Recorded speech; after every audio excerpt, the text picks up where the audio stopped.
July ni som peruk sang hi som hi pali ania mission Vengthlang branch KGP project ho mission Beihpui Thlak malak na kalzela gospel camping buat sai ani dona kan hnung lama hian camping alut tu te ani buat sai mek ani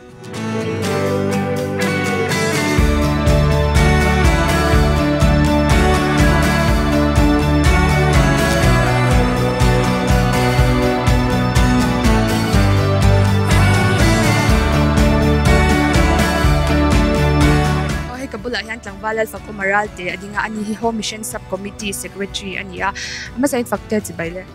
wala hey camping hi member te hian kan hlok pui doni ni shaim kan hlok pui ngai kan beisaya asan chu kan pathian hi ti tak zata ama awa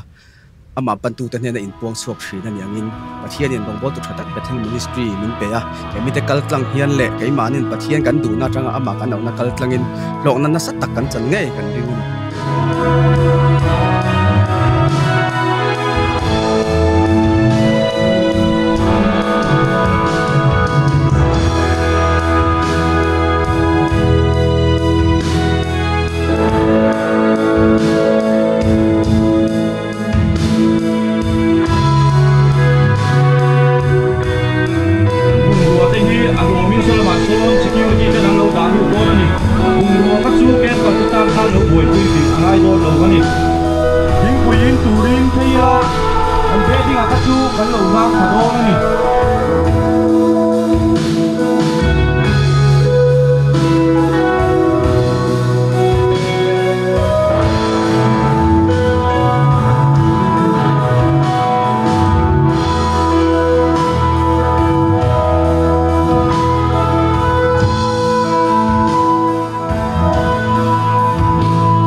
tùy viết tụi nó ngay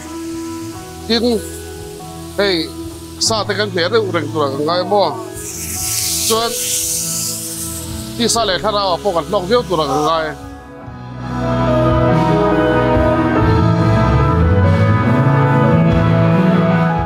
camping kan buat saya hianin Bethel ministry te kan ruaya nia chuanin campers hi voini tlang hianin mipa somli pakhat le meichia som pani kan vain mi som nga pathum anita a chuanin kan kema hin budget te ne kan han nei ve a chu noi hi le te mani a chu ani a chu buat sai na deuh tlang pui chu ni e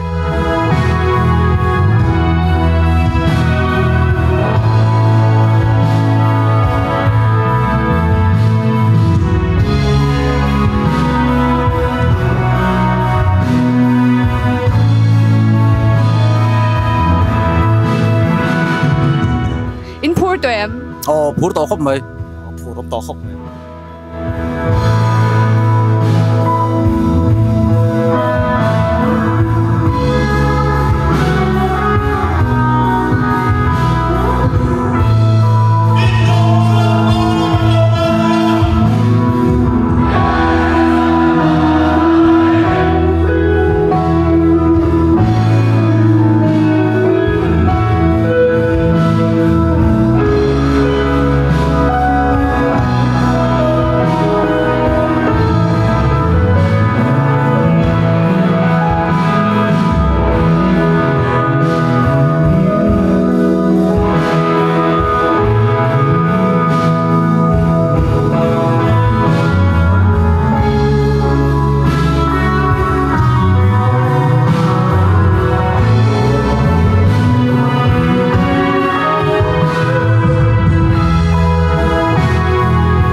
sẽ ta ngân đi tin min pay